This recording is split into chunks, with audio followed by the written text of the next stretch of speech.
So today we're going to read the story from chapter 8 of the children's Bible, Abraham's Faith. God kept his promise. Sarah, an old woman, became a mother. Abraham, an old man, became a father and acquired an heir.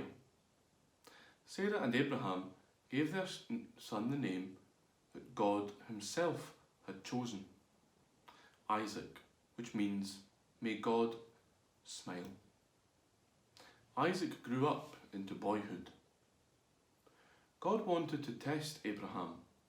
He said to him, "Take your son, your only son, whom you love, and offer him to me as a burnt sacrifice."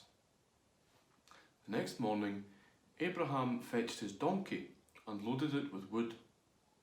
Then he called his servants and his son. They travelled for 3 days until they reached a mountain.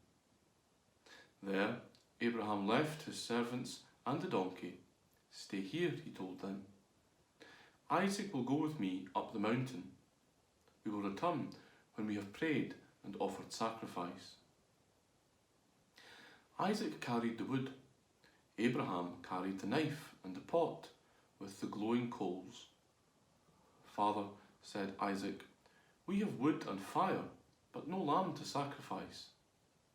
Abraham replied, "God will provide that." On the mountain, Abraham built a stone altar and arranged the wood. Then he bound his son Isaac and laid him on the altar. He took the knife. At that moment, he heard the voice, "Abraham, do not harm the boy. You have shown that you are ready to obey me and trust in me. You were prepared to offer me your only son, Isaac." When Abraham looked around, he saw a ram which had become entangled in a thicket. He placed the animal on the altar and offered God the burnt offering. Then he came back down the mountain with Isaac.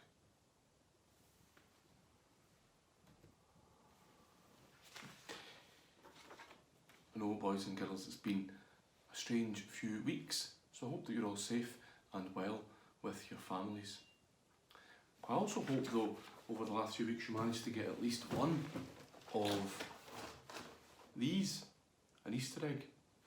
This is the last one that I've got left. I know it's only been a week since Easter, but I love chocolate, and I'm enjoying it all the more right now because I didn't eat any chocolate for 6 weeks before Easter came, because of course it was Lent.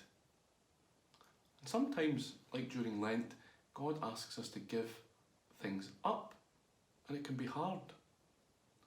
But in the story that we heard just there in the children's Bible,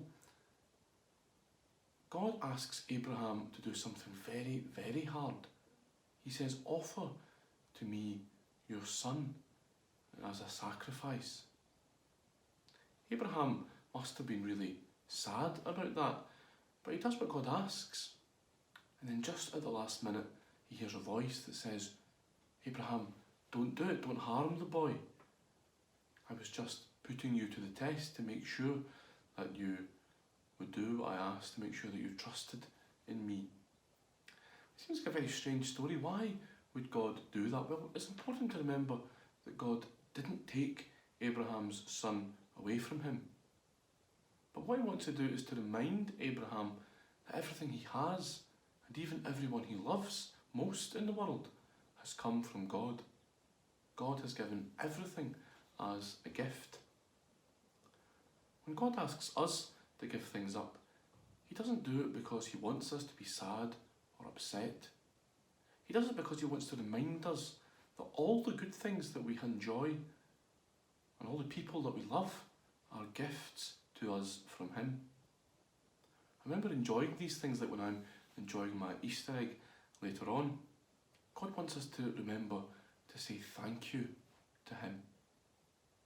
So maybe a challenge for you today, boys and girls, is to write down a list of all the things that you would really struggle to give up, all the things and all the people that you really love.